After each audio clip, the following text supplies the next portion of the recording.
There are moments in nature that no science can explain.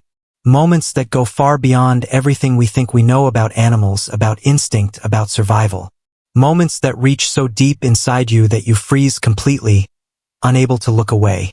What you are about to hear is one of those moments. And I promise you, when this story ends, you will never see grief the same way again. That morning began like any other on the open plains of East Africa. The sky was still dark when he arrived, settling quietly into the hide he had built 2 days earlier from canvas and dry grass. He had learned to disappear into the landscape the way only the most patient photographers manage to do, without movement, without sound, without existing.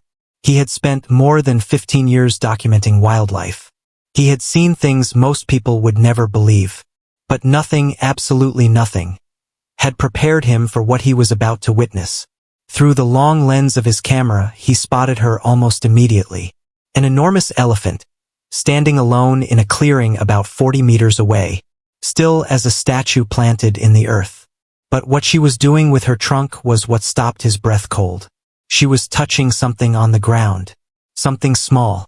Something that should not have been there. He adjusted his focus, the lens locking softly, and what he saw made his hands grip the camera with a force that would leave impressions in his palms for hours. A lion cub, 3, maybe 4 months old, lying motionless in the dust at her feet. His heart jumped into his throat. Every instinct built over 2 decades in the field told him this should end in violence. An elephant and a predator's offspring, that combination had only one natural conclusion. A crush, a blow, quick end. That was how the wild worked. That was the deal. But the elephant was not moving with any aggression. Her trunk was not coming down with the force that could shatter bones in seconds.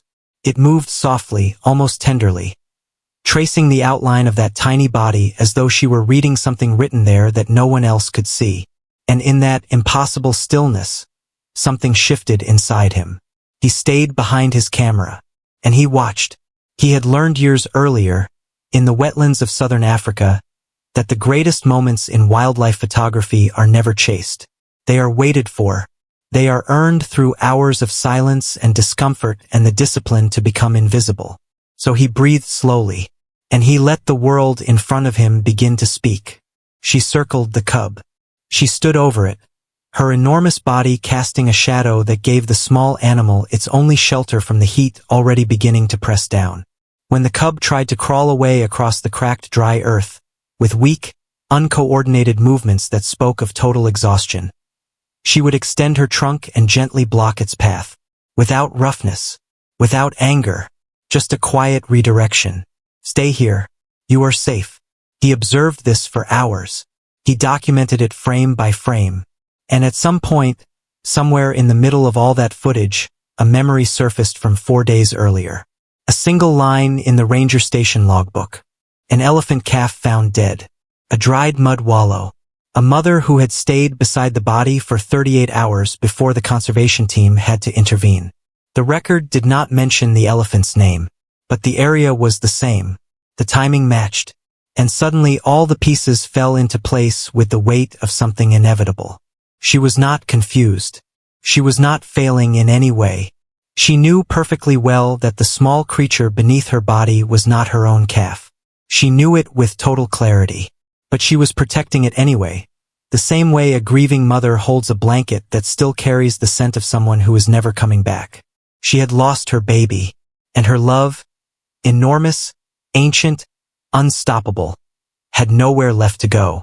So when fate placed a small, helpless creature in her path, she wrapped her grief around it like a shelter. Not out of instinct, out of need. If this story is reaching your heart the same way it reached his that morning, please share it. Not for the numbers, but because stories like this one deserve to be heard. Because in a world that sometimes feels hard and cold and indifferent, an elephant standing alone under the African sun, trying to love something back to safety, reminds us that tenderness is not a human invention. Share this. There is someone out there who needs to hear it today. By the 5th hour, the temperature had climbed to brutal levels. The cub was no longer trying to escape. It was simply lying still, its small ribcage rising and falling rapidly, the only sign that life was still holding on. The elephant's shadow was not enough. The cub needed water, needed care. It needed its own kind. And he understood, with the uncomfortable clarity of someone caught between his principles and his conscience, that staying behind the camera was no longer a professional decision. It had become something else. Something he was not willing to be. He picked up the satellite phone. He had carried it for years for emergencies, always imagining those emergencies would involve himself. He called a colleague, a woman who had spent 15 years managing wildlife crises across the continent and who had the rare gift of listening before speaking. He described what he was seeing, stumbling over his words in a way that hadn't happened since his early years in the field. She asked 2 questions. Direct, clinical, specific. Then she told him to send his coordinates and not to move. The next 90 minutes were the longest of his career. He kept taking photos, partly out of habit and partly because his hands needed something to hold on to. But his mind was somewhere else.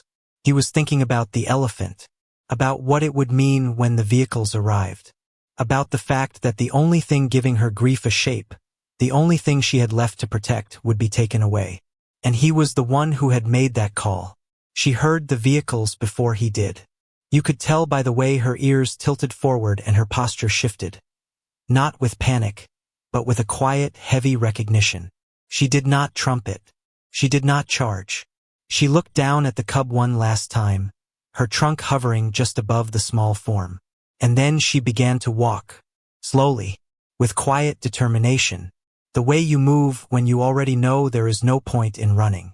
She looked back twice, just twice, her enormous head turning to find the spot where the cub still lay in the dust. And then the acacia scrub swallowed her completely, and she was gone. The wildlife team worked efficiently. The cub was assessed, hydrated, placed in a transport carrier. In less than an hour, it was already on its way to a rehabilitation center. It was going to survive. Tracking records would later confirm it was reunited with a pride. Adult females whose GPS signals overlapped with the territory where the cub had been found. It went home. He extended his stay. He told himself it was for the documentary completeness of the project. But the truth was simpler and more honest than that. He needed to know what she did next. He needed to bear witness to the complete story, not just the part that would look good in an exhibition. On the second day, he found her standing in exactly the same spot where the cub had lain. Motionless in the afternoon heat. Just standing there, as though the ground still held something worth checking on. She stayed 40 minutes, then walked back toward her family group. On the 4th day, she returned at dawn. She extended her trunk and touched the bare earth, with precision, with deliberation, the way you touch a grave. She stayed there almost an hour. Then she left without looking back. He photographed her both times. But when he later reviewed the nearly 900 frames from those days, one image stopped him completely. It was not the dramatic shot of her leaning over the cub. It was quieter than that. She was alone in the soft morning light, her trunk extended toward the empty ground, the curve of her spine speaking something in a language older than any words he knew. He posted it with a caption of just 4 words. He stripped away every explanation, every context, every narrative frame. Because some images need no translation. She was not dangerous. She was grieving. That photograph reached millions of people in 2 days. But he had already stopped caring about the numbers. What mattered was what the rangers confirmed on the 6th day, that she had returned to her family, that she had been seen eating, moving, connecting with those around her, that she had not disappeared into her loss, but had carried it forward and found her way back. Both animals survived. The story could be filed away as a curiosity, one of those rare ecological moments that appear when evolution has not given any creature a clear script for what to do. But surviving is not the same as being unchanged. And somewhere in those vast plains, there is an elephant who still carries the weight of what happened, who perhaps still returns sometimes to a patch of ground where, for a few hours under a sun that sees everything, she tried to turn her grief into something she could touch and protect and keep close. She could not keep it, but she held it with everything she had. And that is the most human thing I have ever seen. If the story moved you, please share it with someone you love. Leave a comment below. We would love to know what it made you feel. And if you want to keep hearing stories about the extraordinary lives of animals, subscribe and stay with us. There are many more stories like this one waiting to be told. Stories that remind us that love, in all its forms, is never wasted, even when it has nowhere left to go.